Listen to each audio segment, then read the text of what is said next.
रिजवान और बाबर कभी T20 नहीं खेलेंगे। के लिए वो सिलेक्शन कर रहे हैं बाबर आजम की, उसको क्या नजर आएगा?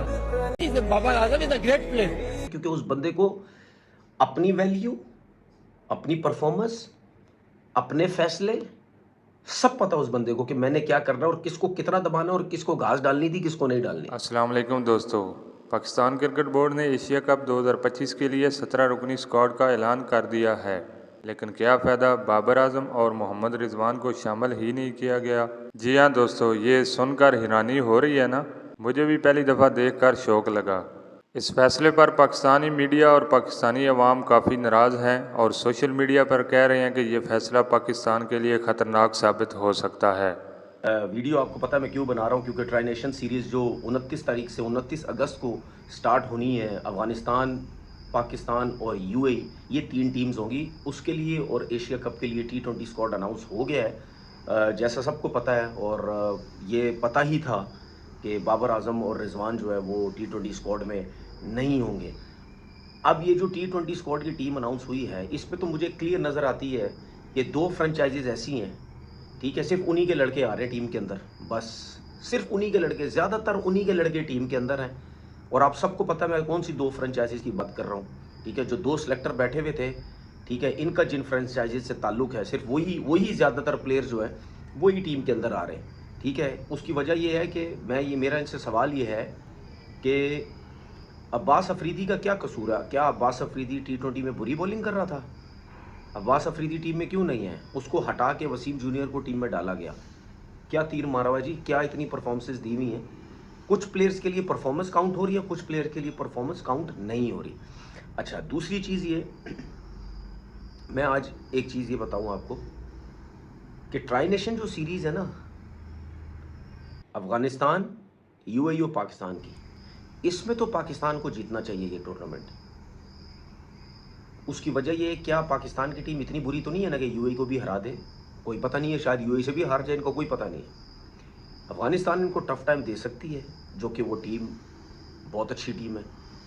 क्या पाकिस्तान की टीम अफगानिस्तान को फाइनल में हरा सकती है? हरा सकती है, लेकिन टफ टाइम देगी, ज़रूर देगी। और बहुत से लोग तो ये सोचेंगे कि यार तनवीर भाई क्या बातें कर रहे हैं, ये जो हमारी टीम है ये अफगानिस्तान के अगेंस्ट भी हार जाएगी। अगर कुछ लोग ये सोचते हैं तो इसका मतलब ये है कि क्या हम ये समझे कि जी ट्राई नेशन सीरीज़ भी हम लोग नहीं जीत सकते। वो जब स्टार्ट होगी 29 तारीख से, फिर हमें आइडिया हो जाएगा। कप्तान वही सलमान आगा जो है कप्तान है, ज़्यादातर वही लड़के हैं। फ़खर जमान टीम में वापस आए हैं। डॉक्टर्स ने बोला था जब ये अनफिट हुए 3 से 4 हफ्ते ये टीम में 3 से 4 हफ्ते से ये उससे पहले फिट नहीं हो सकते, एशिया कप से पहले ये फिट नहीं हो सकते। मुझे नहीं समझ आ रही कि वो कैसे फिट हो रहे हैं, ज़बरदस्ती क्या फिट किया जा रहा है उनको कि आप किसी तरीके से स्क्वाड में आ जाएं, ठीक है। इनका भी ताल्लुक उसी फ्रेंचाइज से जो 2 फ्रेंचाइजीज की बात कर रहा हूँ। क्या उनको इसीलिए ज़बरदस्ती फिट किया जा रहा है कि बोला ये जा रहा था कि जी अगर फ़खर जमान नहीं है तो बाबर आजम को टीम में लाया जाएगा?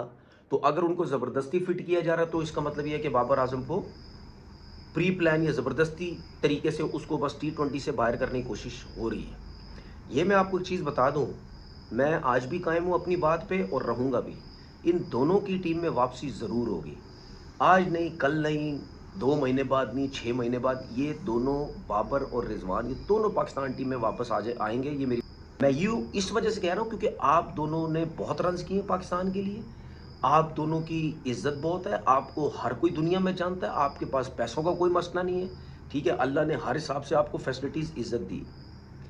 तो सीधा हो जाओ, बिल्कुल स्ट्रेट हो जाओ, अपनी लीग्स खेलो, अपनी परफॉर्मेंसेस दो, ठीक है। जो मर्जी जो कहता है पाकिस्तान, बोलो भाई, साफ बोलो, बोलो भाई बात सुनो यार, रखना है रखो, नहीं तो चलो चलो कोने पे निकलो, साइड पे निकलो। अब सोचें दोस्तों, आपके फेवरेट प्लेयर बाबर आजम और मोहम्मद रिजवान को एशिया कप जैसे बड़े टूर्नामेंट से ड्रॉप कर दिया जाए तो आपको कैसा लगेगा? मुझे लगता है इनको स्क्वाड में होना चाहिए था। आइए जानते हैं कि इनको स्क्वाड से ड्रॉप क्यों किया गया। रिजवान और बाबर कभी T20 नहीं खेलेंगे। आप भी यहाँ, मैं भी इधर हूँ। अगर वो जिस तरह से बाकी प्लेयर्स परफॉर्म कर रहे हैं उस तरह के करेंगे तो वो डेफिनेटली खेलेंगे। और दूसरी ये कि अभी भी आप देखें तो बाबर NCA के अंदर तब से प्रैक्टिस करता है। वो जो कैंप लगे थे उसमें भी माइक ने अरेंज किए थे, कैंप्स, उसमें बाबर भी था, रिजवान भी था, उनके साथ डिस्कशन भी होती रही है। एक चीज उनको गाइडलाइंस भी है कि आपने इस तरह से कुछ चीजें हैं, उनको आप इस तरह से बेहतर करें। तो कोई ऐसी प्रॉब्लम नहीं है किसी को। एट टाइम्स आपकी ऑप्शन अच्छी आपको मिल जाती है। मैं कह रहा हूँ कि साहब ज्यादा हमारे पास नहीं था 6 महीने पहले जो अभी उसने परफॉर्म किया और आके इस तरह परफॉर्मेंस। कोच साहब कह रहे हैं कि बाबर और रिजवान अगर बाकी लड़कों की तरह खेलते हैं तो टीम में वापसी कर सकते हैं। तो सवाल ये है कि बाबर आजम किस खिलाड़ी की तरह खेलें? क्या सलमान अली आगा की तरह, खुशदिल शाह की तरह, या फिर फ़हीम अशरफ की तरह? दोस्तों, ये कोई जवाब नहीं है। मुझे लगता है बाबर आजम और मोहम्मद रिजवान को जानबूझकर ड्रॉप किया गया है। आपको क्या लगता है कि बाबर आजम और मोहम्मद रिजवान को स्क्वाड में होना चाहिए था या फिर पीसीबी का ये फैसला दुरुस्त है? कमेंट्स में ज़रूर बताएं और अगर वीडियो अच्छी लगे तो लाइक करें, चैनल को सब्सक्राइब करें। मिलते हैं नेक्स्ट वीडियो में। अल्लाह हाफिज़।